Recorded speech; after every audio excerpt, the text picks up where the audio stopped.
kita semua, sehingga kita dapat berkumpul dalam kelompok tertutup kali ini.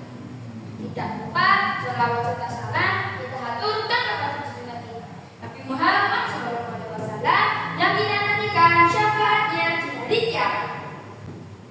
Pada kesempatan ini saya akan bertutur tentang asal mula Kabupaten Karanganyar. Dengarkan ya.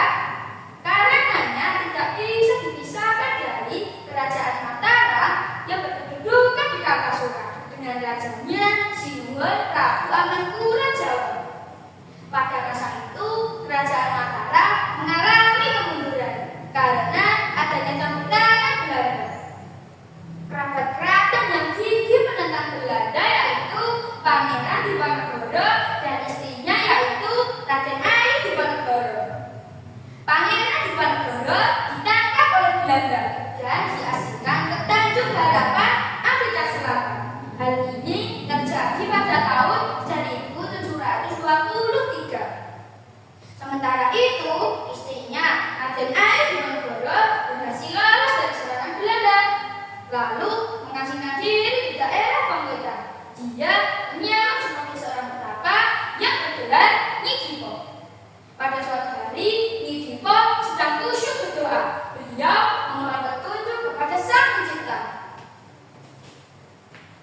Ya Tuhan, saya mohon pertolongan-Mu untuk mengirimkan orang yang dapat meneruskan cita-citaku menemukan Belanda dari bumi pertiwi ini.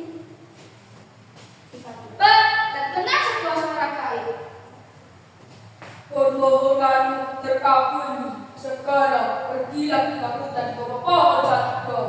Ada sarang buku yang jatuh, awet dan berharap.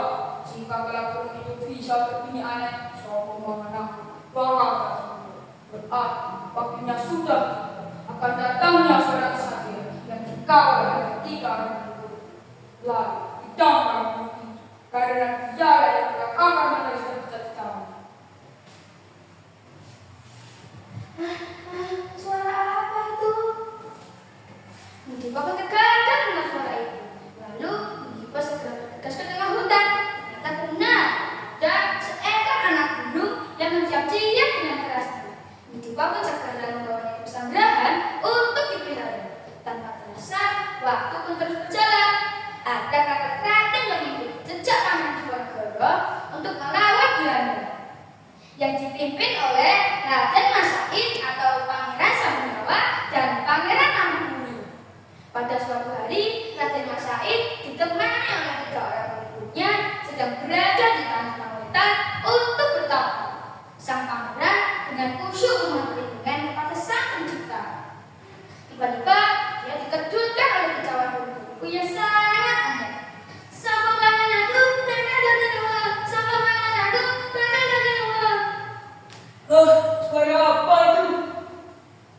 Raden Mas Said pun kaget lalu berkata kepada ketiga pengikutnya, Rangga, udah nawasa, di sana. Ayo, kita kejar pengajaran itu. baik pangeran. Pangeran, kita masuk sana. Benar, mari kita lihat ada apa dalam sana. Mereka pun disambut oleh seorang perempuan setengah umur yang masih tampak di bawahnya. Beliau adalah Raden Ayu Diponegoro atau Nyi Dipo. Ada apa kedatangan muda? Perkenalkan, nama saya Raden Mas Said dari Kerajaan Mataram. Saya kesini mencari buku yang bersuara wadah. Oh, ternyata kamu orang yang terpilih untuk menjadi penerus perjuanganku.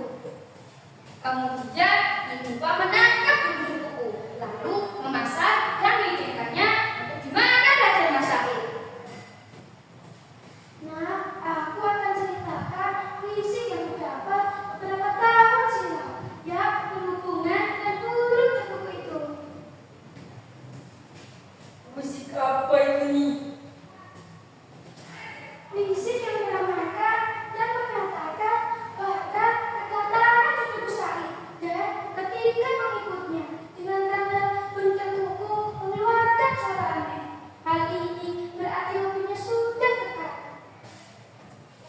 Waktunya sudah dekat.